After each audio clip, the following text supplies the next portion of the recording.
Bismillahirrahmanirrahim.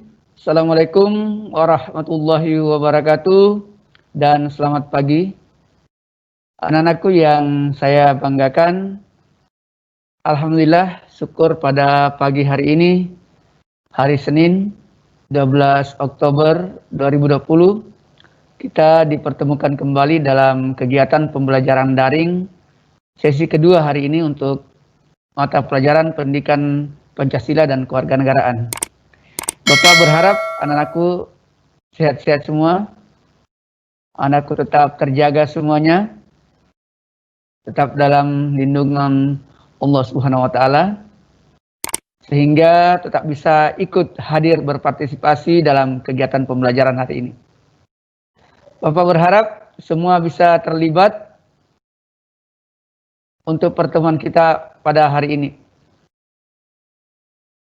Selanjutnya, sebelum menyampaikan poin-poin materi PPKN hari ini, Bapak mengingatkan lagi himbauan pemerintah untuk mari bersama-sama kita menghadapi kondisi bangsa hari ini dengan tetap di rumah, hindari keluar-keluar jika tidak sangat penting, selalu menggunakan masker dengan baik dan benar, menghindari kerumunan, dan menjaga jarak selalu jika harus berada di antara orang-orang, mencuci tangan dengan air mengalir dengan sabun dan antiseptik lainnya.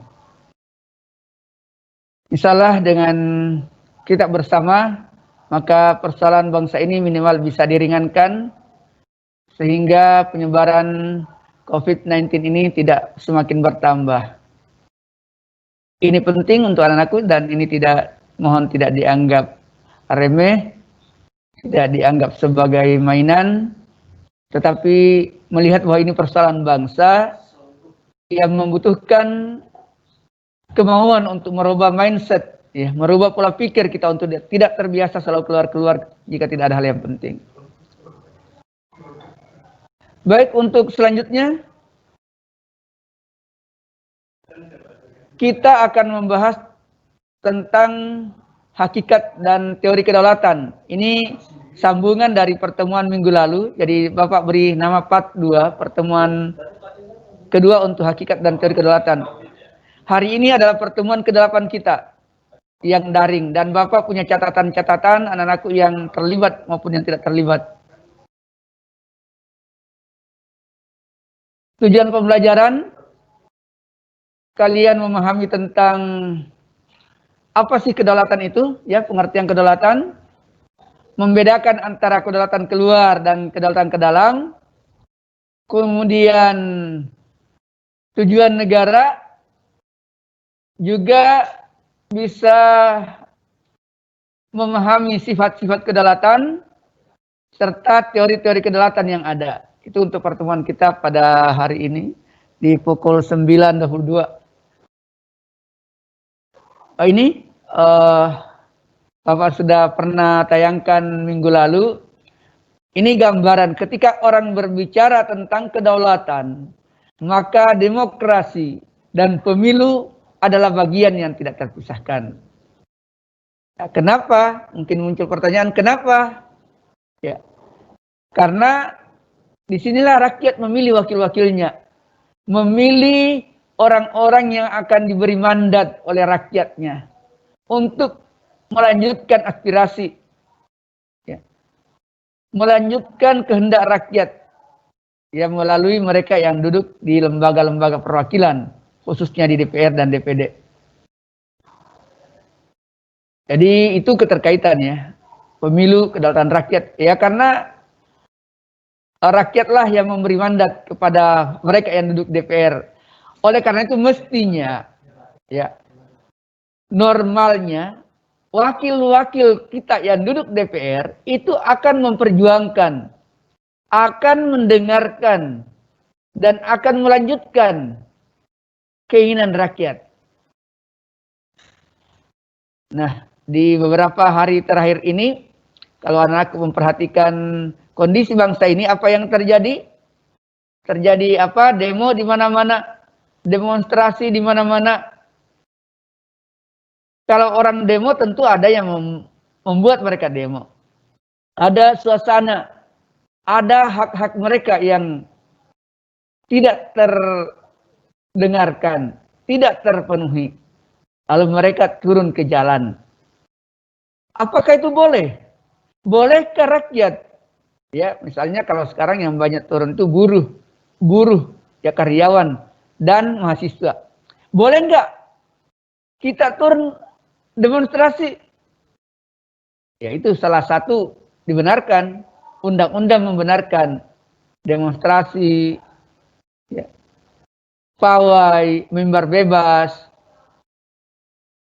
itu dibenarkan, dibolehkan sepanjang ada catatannya, sepanjang itu tidak anarkis, sepanjang tidak mengganggu hak-hak orang lain, tidak menimbulkan atau tidak mengganggu keamanan dan ketertiban. Jadi diingat baik-baik, demonstrasi itu boleh, demonstrasi itu tidak dilarang. Ya tentu pertama kan ada syaratnya tuh. Di kelas 7 itu salah satu syaratnya harus melapor dulu ke pihak kepolisian. Kami akan demo Pak.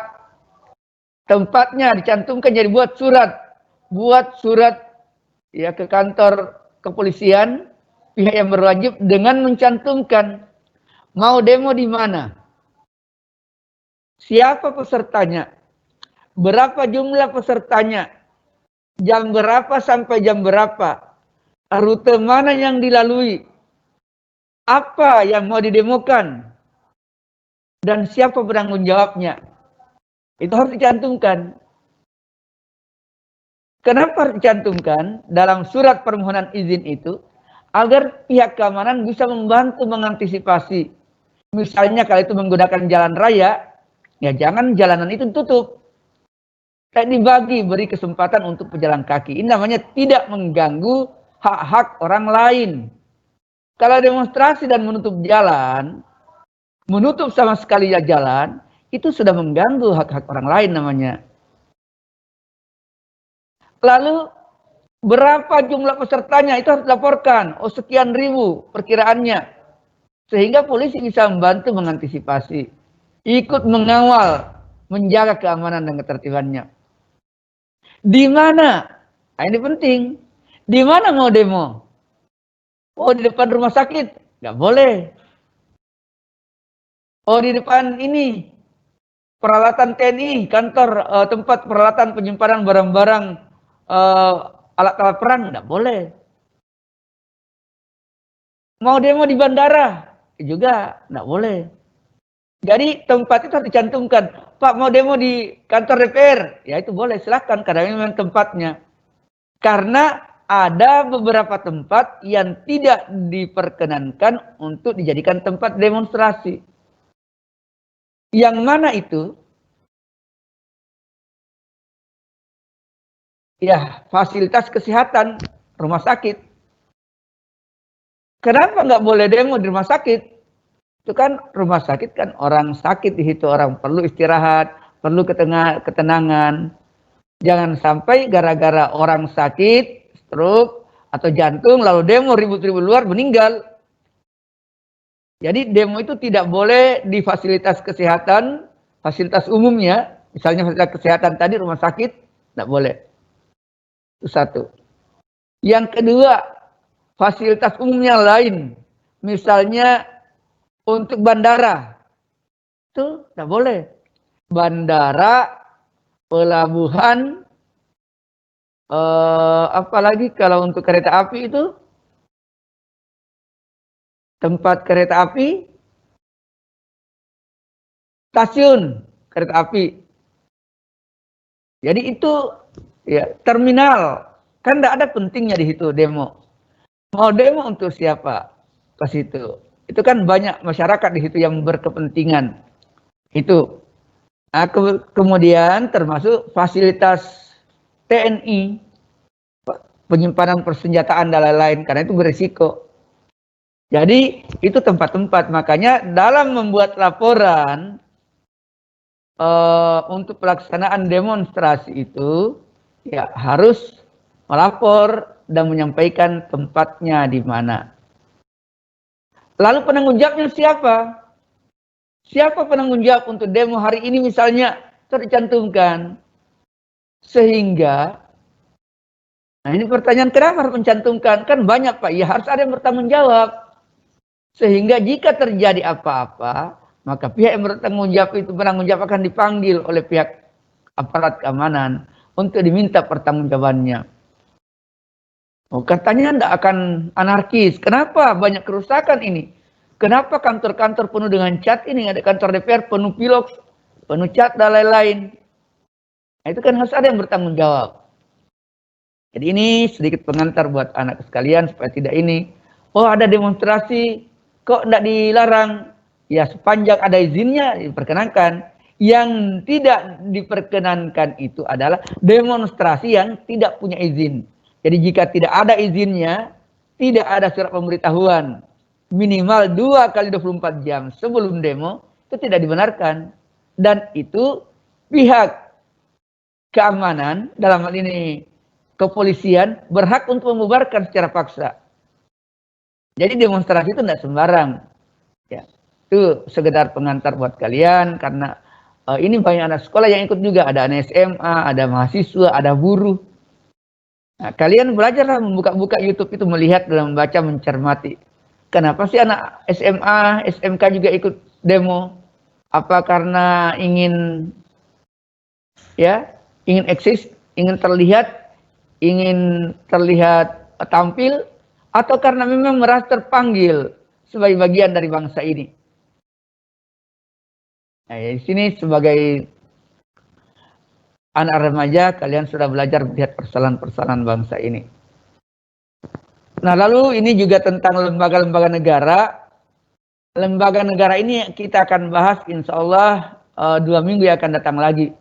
Kita akan membahas tentang MPR, tentang DPR, tentang DPD, Presiden, MA, MK, KY, BPK. Nah, itu yang akan kita bahas nanti, apa wewenangnya, apa peran dan wewenangnya masing-masing lembaga negara ini. Apa tugas dan tanggung jawabnya. Karena mereka adalah lembaga-lembaga yang akan menjaga marwah, ya, akan menjaga bangsa ini, kelangsungan hidup bangsa ini. Kemarin juga sudah pada pertemuan yang lalu saya sampaikan pengertian kedaulatan, bahwa kedaulatan itu berasal dari bahasa Arab, dari kata daulah. Daulah itu kekuasaan yang tertinggi dalam sebuah negara. Jadi kekuasaan yang ada di negara itu yang paling tinggi untuk membuat aturan-aturan, membuat undang-undang, ya, dan kemudian melaksanakan undang-undang itu agar terwujud ketertiban dan ketenangan dalam masyarakat. Ini juga Jen Bodin kemarin juga salah satu ahli di bidang kedaulatan yang menyatakan bahwa kedaulatan itu adalah kekuasaan tertinggi untuk menentukan hukum dalam suatu negara. Ya sama ya, membuat aturan dalam sebuah negara. Sehingga kalau ada aturan, maka rakyat diharapkan patuh terhadap aturan itu. Ada aturan, tapi rakyat melanggar, ini masalah. Oleh karena itu, ya sama dengan siswa misalnya, ada tata tertib, tapi siswa melanggar tata tertib itu. Ini sebuah masalah. Ini harus diluruskan. Jadi aturan dibuat untuk ditaati. Aturan dibuat itu untuk mewujudkan ketenangan, ketertiban. Kalau di sekolah ya untuk bagaimana agar kegiatan belajar mengajar di sekolah itu bisa berjalan dengan baik. Perlu tata tertib. Coba anak-anak bayangkan, kalau tidak ada tata tertib di sekolah, kalian akan pakai pakaian semau-maunya. Warna semaunya, ukuran semaunya, bentuk semaunya. Maka dibuatlah aturan. Jadi aturan itu memang membatasi. Aturan itu akan mengikat kita, akan membatasi kita. Misalnya, dilarang berkendaraan roda 2 atau roda 4. Iya, dari segi hukum kalian masih muda, belum punya bukti bahwa kalian sudah berhak untuk berkendara. Misalnya belum punya SIM, umur kalian kan belum 17 tahun. Itu. Jadi banyak contoh-contoh aturan yang suka dilanggar masyarakat. Misalnya contoh sederhana saja, helm, safety belt, berkendara sambil nelpon. Ini hal-hal kelihatan sepele, tapi ini bisa menimbulkan ya masalah bagi yang bersangkutan maupun bagi masyarakat pengguna jalan lainnya. Oleh karena itulah negara hadir dengan segala aturan-aturannya untuk memastikan bahwa semua bisa berjalan lancar, semua bisa berjalan dengan baik. Nah, Bapak harus ulang kembali ini mengenai perbedaan kedaulatan ke dalam dan keluar. Jadi ketika pemerintah membangun jalan, ketika pemerintah membangun gorong-gorong atau parit, ketika pemerintah membangun pasar-pasar, membangun jembatan, membangun fasilitas pendidikan, fasilitas kesehatan, membantu rakyat, petani, nelayan, itu bagian dari kedaulatan yang mana? Kedaulatan ke dalam atau kedaulatan keluar? Nah, pahami dulu apa sih kedaulatan ke dalam itu. Jadi kedaulatan ke dalam adalah kekuasaan sebuah negara untuk mengatur segala kepentingan rakyatnya. Jadi kekuasaan negara untuk mengatur segala kepentingan rakyatnya tanpa campur tangan negara lain. Jadi negara tetangga tidak perlu mengatur-ngatur bagaimana mestinya bangsa Indonesia. Itu urusan bangsa Indonesia. Gitu. Nah, lalu yang mana yang termasuk kedaulatan ke dalam? Itu bisa dilihat ya dalam pembukaan Undang-Undang 45 alinea keempat. Di situ ada 4 tujuan negara di situ. 3 diantaranya itu kedaulatan ke dalam. Artinya 3 diantara tujuan negara itu merupakan kewenangan penuh bangsa Indonesia ke dalam mengatur segala kepentingan rakyatnya. Yang pertama, melindungi segenap bangsa Indonesia dan seluruh tumpah darah Indonesia. Memajukan kesejahteraan umum, mencerdaskan kehidupan bangsa. Ini adalah kedaulatan, kekuasaan bangsa Indonesia untuk mengatur semuanya ke dalam. Agar rakyatnya bisa hidup sejahtera, damai, tentram, tanpa kekacauan di mana-mana. Apakah demo itu berarti kekacauan? Bukan. Tidak selalu. Demonstrasi itu salah satu bentuk penyampaian pendapat yang dibenarkan dan dibolehkan oleh undang-undang. Sekali lagi, yang dilarang adalah demonstrasi yang anarkis. Yang anarkis yang mana? Yang melempar-lempar, yang membakar-bakar, yang merusak, yang membawa senjata tajam. Nah, itu akan merepotkan juga. Baik, kita lihat. Jadi tidak apa Bapak bahas ulang ini untuk anakku semua biar kalian lebih memahami tentang kedaulatan ini. Kedaulatan yang pertama tadi bahwa bangsa Indonesia, pemerintah dalam hal ini berkewajiban untuk memberikan perlindungan, melindungi segenap bangsa Indonesia dan seluruh tumpah darah Indonesia. Ini janji negara.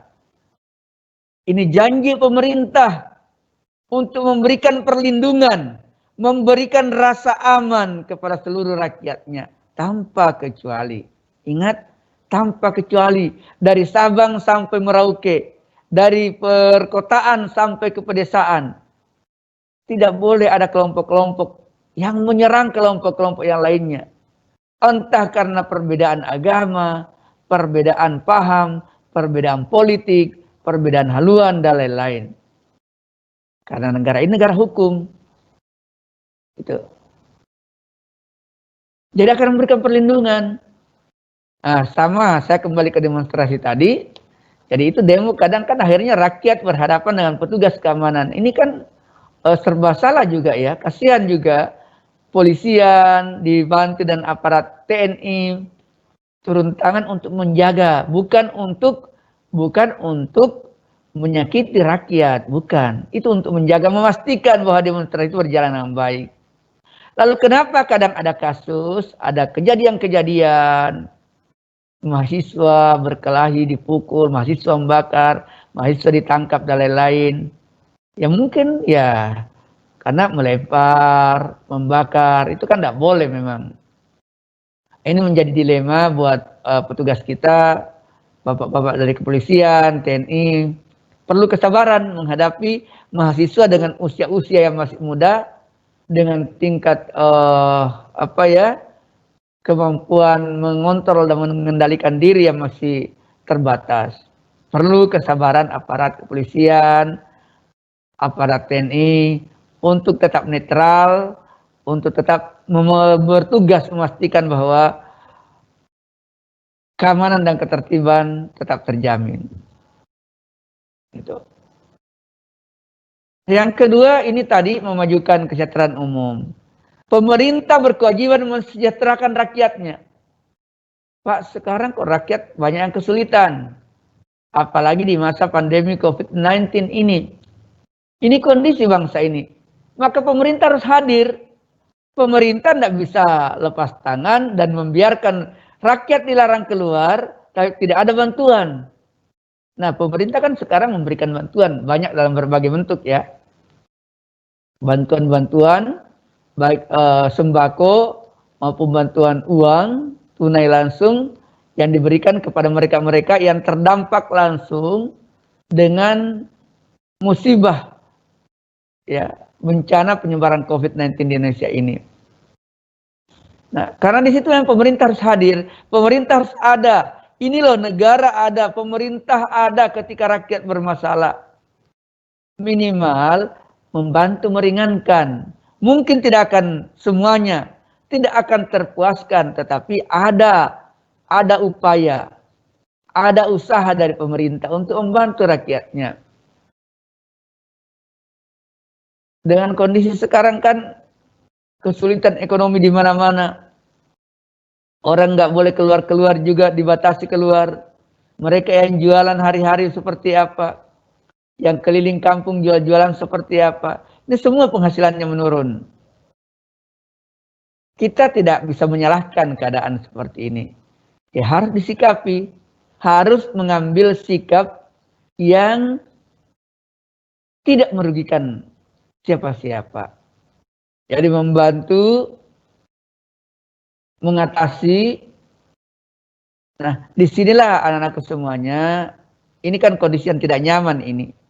Ya, bagaimana kita tetap nyaman dalam ketidaknyamanan ini? Saya menyetir ucapan dari Menteri Pendidikan ya. Bagaimana kita berusaha untuk tetap nyaman dalam kondisi ketidaknyamanan ini? Diperlukan sikap mental anak-anakku semua juga ya, untuk belajar bersabar menghadapi masalah ini. Ini tidak ringan. Persoalan ini tidak gampang. Persoalan ini sulit. Ini tidak mudah.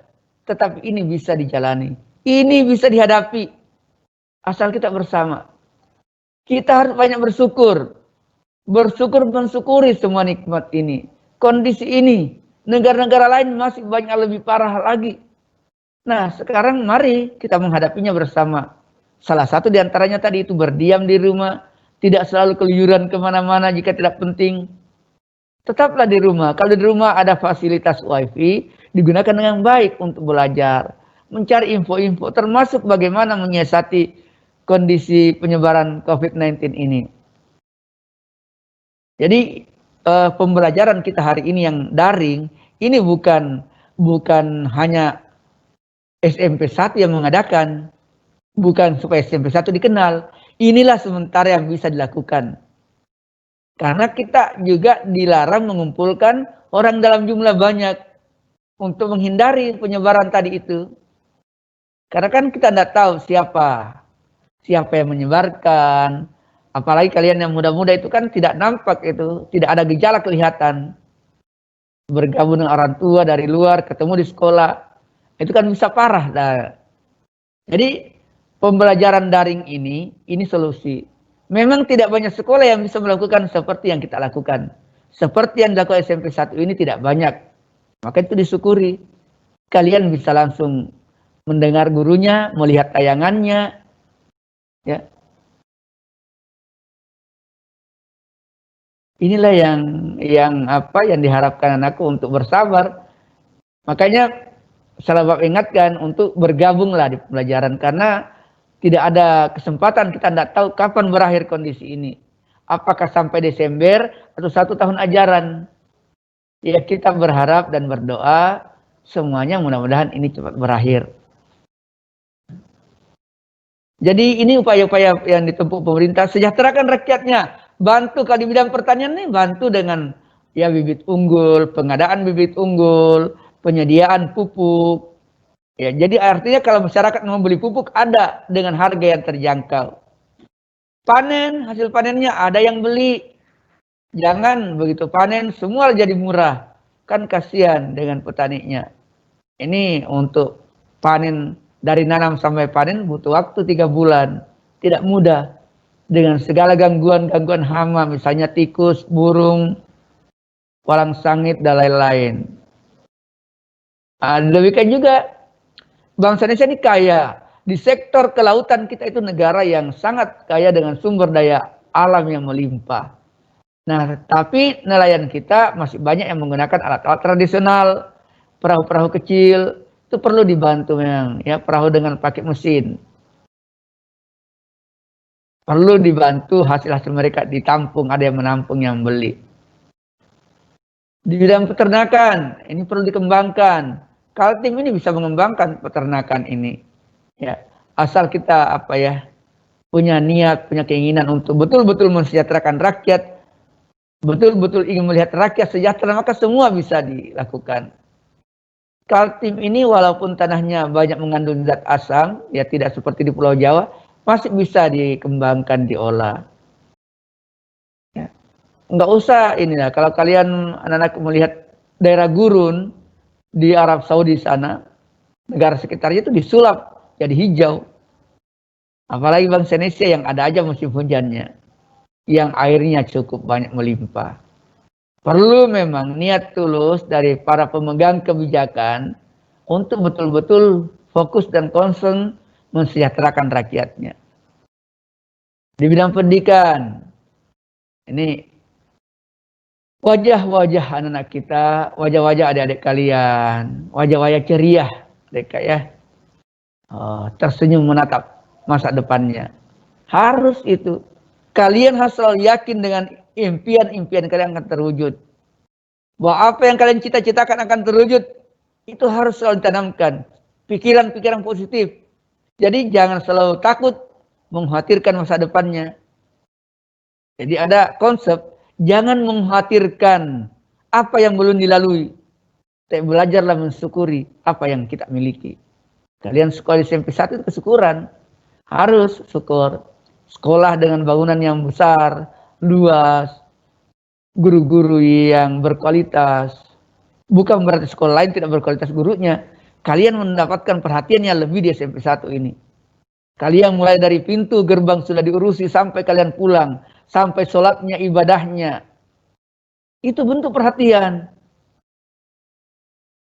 Memberi sanksi untuk yang merokok, memberi sanksi untuk yang membawa vape dan lain-lain. Itu kalian dilajari tentang bagaimana berhidup bermasyarakat. Karena kelak kalian akan kembali ke masyarakat.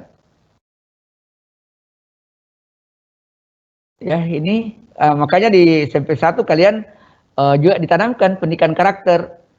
Ada tugas piket, siapa yang piket itu diperkenalkan.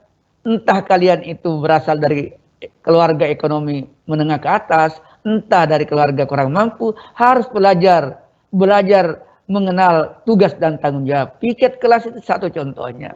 Di situ ada kerjasama, ada gotong royong dalamnya, ada karakter yang ditumbuhkan itu.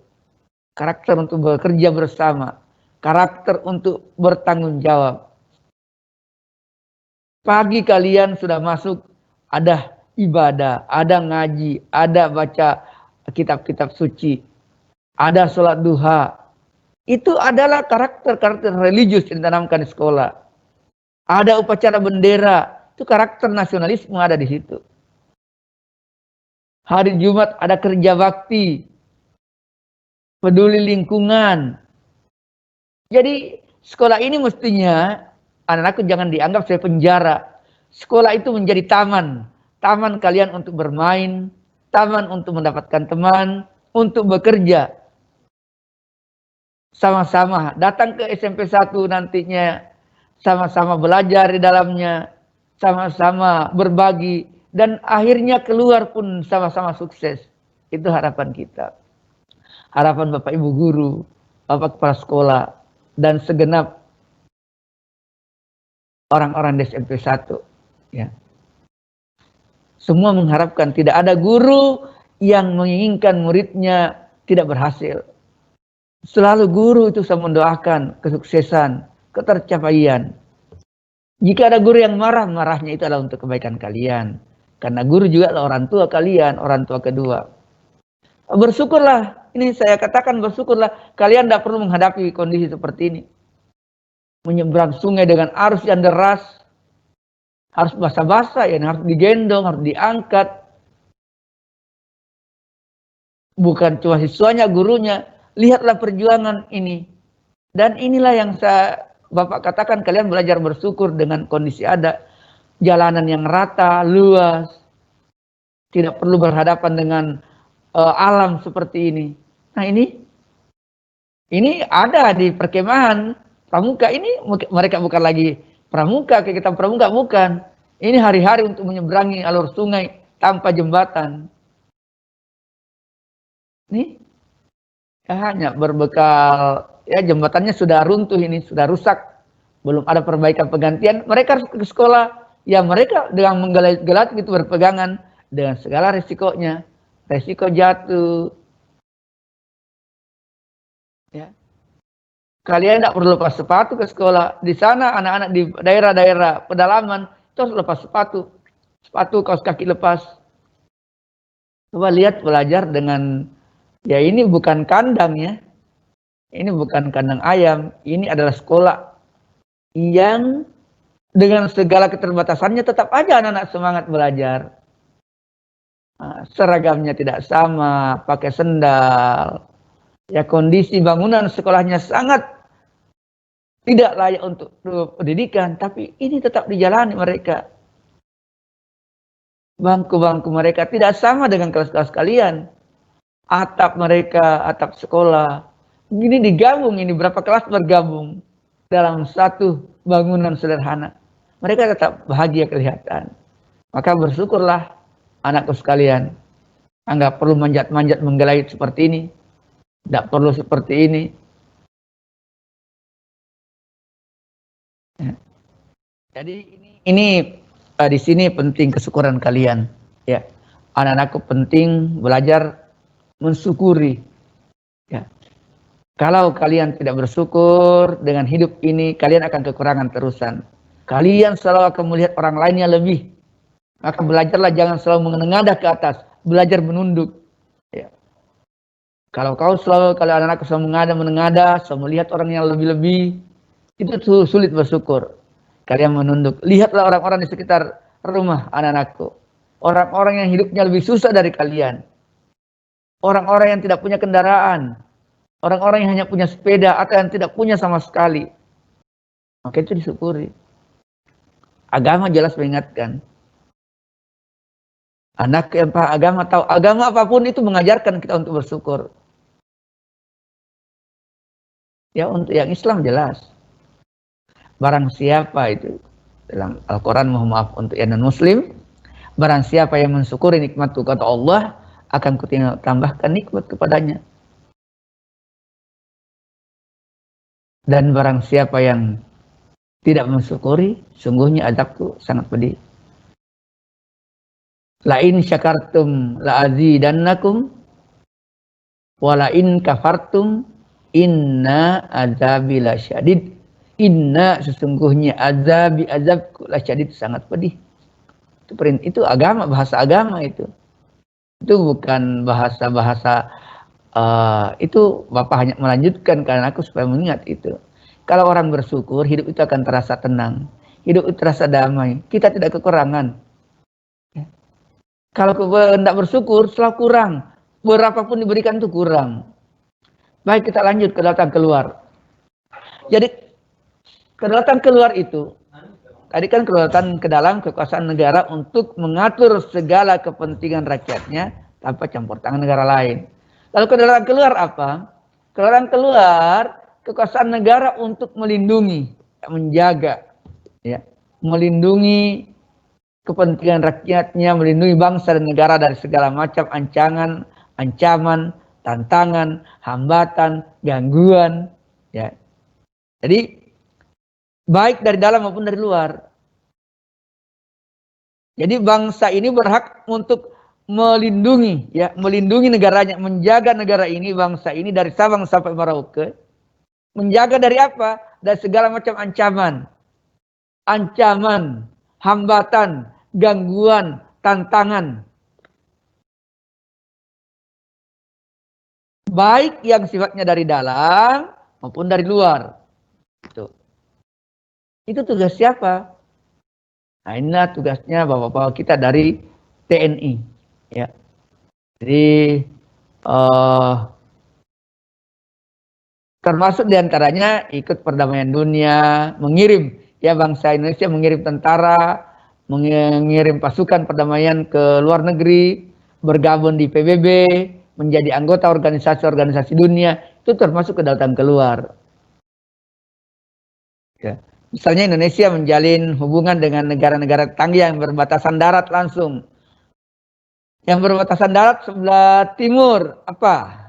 Misalnya dengan Papua Nugini. Berbatasan darat dengan sebelah utara atas, di peta itu sebelah atas. Itu ada Malaysia, ada Brunei, ada Filipina. Berbatasan laut, ada Laut Cina, ya.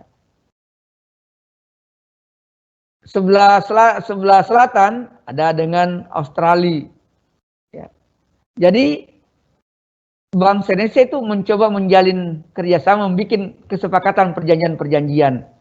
Mana batas negara kita? Kalau itu laut, sampai di mana batas laut kita? Ajalah hubungan.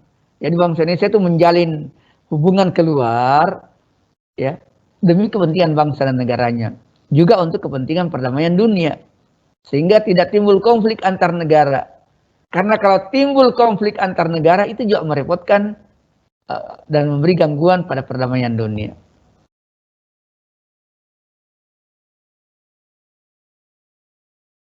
Nah, sekarang sifat kedaulatan, ya. Ada 4 sifat pokok kedaulatan. Jadi kedaulatan itu memiliki sifat. Kalau orang kan misalnya, orang itu sifatnya gimana? Oh, ada yang penyabar, ada yang peramah, ada yang pemarah. Kalau kedaulatan mempunyai juga sifat-sifat. Di kelas 7, 8 saya pernah diajarkan ini. Sifat yang mana? Ada 4. Ada asli, permanen, tunggal, tidak terbatas. Kita lihat satu persatu. Ya. Asli. Kedaulatan bersifat asli artinya kedaulatan itu tidak berasal dari kekuasaan lain yang lebih tinggi. Ya. Kekuasaan itu tidak berasal dari kekuasaan lain, bukan pemberian siapa-siapa. Ya. Dialah yang paling, ya, itu asli, bukan pemberian negara, bukan pemberian pemerintah. Yang kedua, sifat kedaulatan adalah permanen. Permanen itu selalu ada, ya, permanen. Pernah mendengar rumah yang permanen? Ya, rumah beton itu rumah permanen, tak bisa dipindah-pindah. Nah, kedaulatan itu mempunyai sifat permanen. Artinya kekuasaan itu, kedaulatan dan kekuasaan itu akan tetap ada sepanjang negara itu berdiri. Jadi sepanjang negara ada, sepanjang itu pula kedaulatan itu ada. Pak, bagaimana kalau pemerintahnya berganti? Tidak ada masalah. Pemerintah boleh berganti, negaranya kan masih ada. Jadi sepanjang negara ada, sepanjang itu pula kedaulatan ada. Itu permanen. Nah, ini maknanya tidak usah harus letterlek seperti ini. Anak-anak bisa merubah. Permanen itu apa, Pak? Ya, kedaulatan itu ada. Sepanjang negara ada. Sepanjang negara ada, kedaulatan tetap ada. Sekalipun pemerintahannya sudah berganti. Lalu tunggal. Tunggal itu satu-satunya dalam negara. Jadi kekuasaan itu adalah salah satu, kedaulatan itu satu-satunya. Tidak bisa dibagikan kepada badan-badan lain. Lalu tidak terbatas. Ya, kekuasaan itu, kedaulatan itu tidak dibatasi oleh kekuasaan lain. Ini jadi 4 sifat kedaulatan tadi. Yang pertama asli, kemudian permanen, tunggal, tak terbatas. Jadi ingat-ingat aja itu teori-teori itu tentang sifat-sifat. Lalu berikutnya adalah teori kedaulatan. Ini Bapak berharap anak-anak bisa membaca-baca di bukunya ini tentang teori kedaulatan Tuhan, raja, negara, hukum, dan rakyat. Ini nanti bisa, insya Allah kita akan teruskan pada pertemuan berikutnya. Mohon maaf tadi Bapak agak terlambat beberapa menit.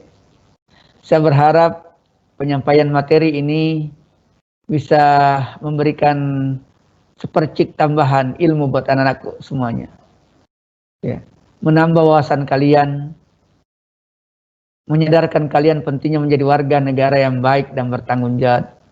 Menjadi good citizen, warga negara yang baik. Warga negara yang baik yang mana? Yang tahu hak dan kewajibannya. Kalian berhak mendapatkan nilai tinggi, itu hak kalian. Ingat kewajibanmu belajar, termasuk mengikuti pembelajaran daring ini. Itu kewajiban. Mau dapat nilainya tinggi, itu hak. Kalian berhak dapat itu, silahkan itu hak kalian. Tetapi ingat, di mana ada hak, di situ pasti ada kewajiban. Selalu itu beriringan dan berdampingan. Maka kesadaran anak-anakku menjadi sangat penting untuk kegiatan pembelajaran daring ini. Sekolah tidak bisa memantau terus. Sekolah memang punya absen yang langsung bisa di-download setiap saat. Melihat siapa yang hadir, siapa yang tidak hadir. Tapi kan bisa saja kalian bergabung, lalu baring-baring, tidur-tidur, nonton. Bisa saja kita kan tidak memantau. Tapi Bapak berharap itu tidak terjadi. Bapak selalu percaya dengan kalian semua. Bapak selalu percaya dengan kejujuran kalian. Percaya sampai kalian mengkhianati kepercayaan yang Bapak berikan. Demikian anakku pembelajaran secara daring hari ini. Semoga apa yang Bapak sampaikan kepada anak-anakku bisa bermanfaat, bermanfaat untuk mencapai sukses kalian, bahagia kalian. Agar apa yang menjadi cita-cita anak-anakku, apa yang menjadi harapan-harapan anak-anakku, apa yang menjadi mimpi-mimpi anak-anakku, dan apa yang menjadi cita-cita ke depannya bisa terwujud. Kalian semua semoga senantiasa dimudahkan dalam urusan-urusan kalian, dalam segala kegiatan kalian di masa pandemi COVID ini. Orang tuanya dirukunkan, dilimpahi selalu rezeki-rezeki yang halal dan berkah. Tetaplah menjadi anak-anak yang berbakti pada kedua orang tua, dan semoga anak-anakku semuanya selamat dunia maupun di akhirat. Demikian, billahi fi sabil haq. Fastabiqul khairat. Assalamualaikum warahmatullahi wabarakatuh dan selamat pagi.